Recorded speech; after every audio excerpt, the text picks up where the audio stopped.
Week 11 update. 11 weeks na nga, ang bilis. Meron ng improvement sa bakod. May bakal na sa gilid. Ang bilis talaga.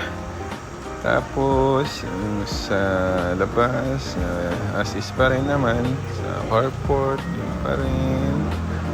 Tapos, unti-unti na nagkakakulay. And, sa loob, wow, may tiles na sa loob. Ito, mayroon pa palang plant box. So, magiging plantito-plantita na kami. Ayan.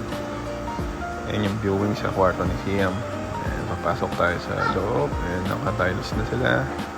Ito na itsura niya sa loob. So, ayan.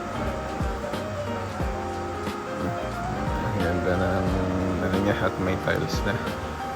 Ito yung kitchen ni Madam. Ayan.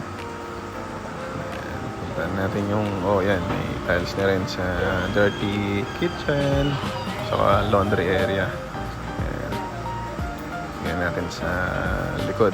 Meron na rin improvement. Ayan. Semento na, tapos kunti-unti na rin nakukulayan.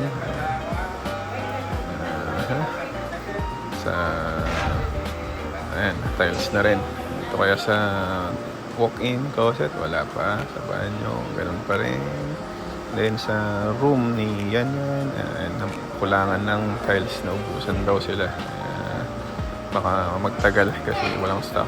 Pero yung CR, and next week CR naman. And yung kwarto ni Siam, tapos yung sala, may tiles na. Hindi na, malapit na.